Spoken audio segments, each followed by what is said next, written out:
Helldivers drop music. Nothing beats that musical adrenaline shot right before helping spread managed democracy throughout the galaxy. But what does this music do to feel like a direct injection of liberty and stims right into your bloodstream? And better yet, why does it sound so good?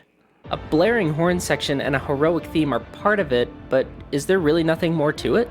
Well, let me tell you, like all music, Helldivers 2 has its own secret songwriting sauce, and we're gonna break down that recipe today. So hide from the Ministry of Truth, and get ready to dive in to what makes Helldivers 2 music so good. There are a few super important ingredients to the Helldivers 2 recipe, but let's get the most obvious out of the way first. The rising excitement and intensity. You would maybe be surprised to learn, but Helldivers uses one of the easiest methods in order to add intensity into a song. They just add layers. The track starts with a very simple string section, which slowly starts adding horns and other pieces on top of it.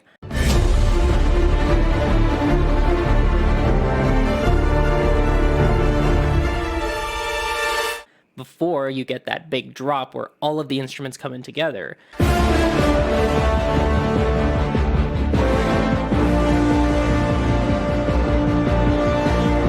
And just when you think we've hit the maximum point of excitement, throughout the piece, little bits and pieces get added on top of that.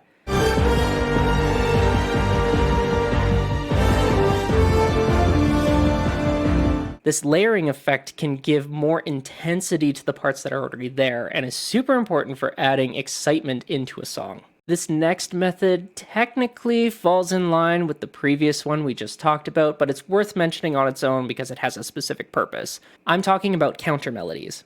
While they are just adding another layer to the music, they're special because they are meant to specifically act as a call and response to the melody. They're supposed to accentuate what the melody is trying to convey.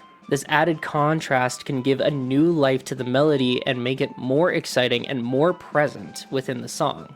The part in the drop music that I want to look at specifically is the violins that come in the second part of the song. You can hear the horns blare their melody, but in between the end of one line and the start of the next one, we hear a small string section come in and fill that space. This is the call and response that I was talking about earlier. The horns call, the violins respond. And it adds that extra little layer of depth and is worth mentioning on its own because it's functionally different from just doubling up on something that is already there. This next one is a little complicated, but bear with me. It's called a rising harmonic contour. Basically what that means is each line of the song slowly escalates in pitch throughout the entire piece. And we can see that happen because the melody in the horns rises over time. Take a look at the first section and where the highest note hits. Now look in the second half of the song and see where the highest note hits there. We can draw a line over top of all these notes and see that the harmonic contour tends upward. This general movement up causes a rise in excitement and energy, which obviously can help something sound more intense. And while this really depends on how you apply it, in this specific circumstance, it definitely works towards intensity and excitement. But pure excitement alone is not enough to inspire our Helldivers. No, all that energy has to be directed somewhere. The song needs drive to push itself forward. And how do you get drive in a song? Well, there's a few ways. First, you can use what's called an ostinato. An ostinato is a musical phrase or idea that repeats over and over and over again, usually in the same musical voicing and pitch. So why is this useful? Well, what it can do is create an underlying propeller to push everything forward. We see it a lot in contemporary music in the form of a riff. You have something that keeps a steady groove and a beat, but can slowly fade into the background without becoming too much of a distraction. So you can have added layers on top of it while still having that constant propelling motion fade into the background. It's a super effective tool that composers use in order to create that push forward in their music. Another super important rhythmic aspect is the drums. Helldivers 2 has these really strong booming drums that land on the downbeat, and this is super important because, again, it helps ground us and push us forward into the next section of music. It acts as these stepping points, sort of like a march, where we're going along to the beat of the drum, always walking forward. It also helps that these drums are super warlike and reminiscent of that. It helps further that effect. Moving away from the rhythmic components, there's also a harmonic element to this, and it has to do with how each melody line ends. You'll notice that on the first line of the main theme, it ends in a place that feels somewhat resolved.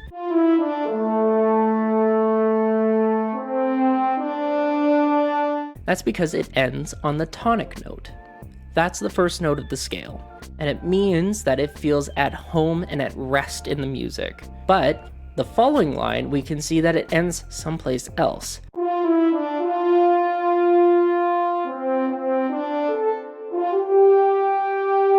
It feels more unresolved, more tense, like there's more to come. And this is a super important technique to creating drive in music in your melodies. By ending on non-resolving notes in your scale, you can create this unresolved tension in your music, which helps drive a song forward. An example of some notes that you could use are the 2nd, 4th, 5th, or 7th. There are a lot of others, but those are some common ones that you'll see. We can see a ton of examples in this in Helldivers 2 drop theme. This unresolved harmony is crucial in propelling the song forward. While everything leading up to this point has been great, it still misses one of the most important aspects of Helldivers 2 music. Above everything else, Helldivers 2 is an anthem. Now wait, I know what you're thinking, but trust me, I haven't had a few too many Freedom beers. It actually checks all of the boxes to be an anthem. First off, it's easily recognizable. It's got a strong identity because it has a powerful melody, good harmony, and it's easy enough and simple enough to remember. 2. An anthem should be easy to sing along to. If you think about what an anthem actually is, it's a song meant for a group of people. So, that group of people should be able to sing or hum along to the music. And if I can talk about my own Helldivers 2 experience here for a second, every lobby I'm in has people humming the drop music as we're going down. So I'm pretty sure it checks that box too. And finally, 3. An anthem is defined as an uplifting song for a group of people with a collective identity. In other words, it's a group's hype song. And can you think of a better way to describe the Helldivers 2 music than a hype song? It is solely meant for you to get your blood pumping before you have to go in on a mission. In universe, it is meant as a way to encourage Helldivers before they're going to be in a life-threatening situation. I cannot think of a better definition for the Helldivers 2 drop theme. But if even after all of this you're still on the fence and still think that none of the above is how you make an awesome Helldivers tune, let me prove you wrong. I'm going to go through and use the above points in order to create a Helldivers 2 theme. This won't be an exact replica, but it'll be something that would fit well within the universe. First, we can add a little bit of ostinato, and then give it some driving bass drums.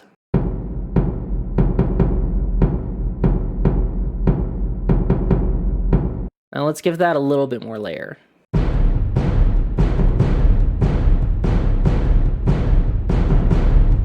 Okay, now let's add an easy to hum melody with 4th and 5th jumps so that it's nice and powerful and prominent like the Helldivers 2 theme is.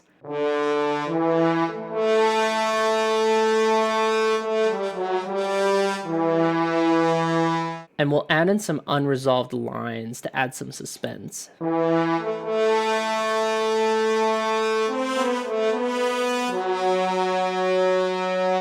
Now let's make that overall melody contour go up.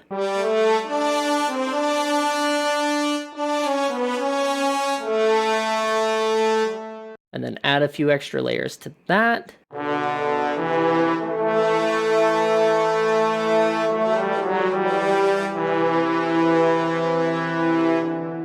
And now I give you Helldivers 2-ish.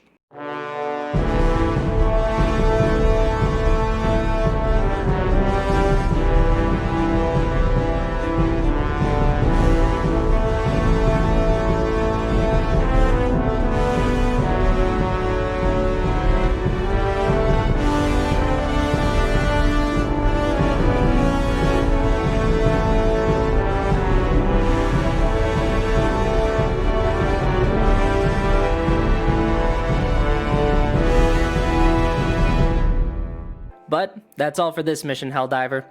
If you'd like to learn more about how to add intensity into your own music, click this video right here to learn how to get started. If you enjoyed this content, remember to like and subscribe. Thank you all so much for watching, and I will see you... Wait, sorry, who are you? Wait, no, who are you people? Who are you people? No, wait, stop, I didn't mean to.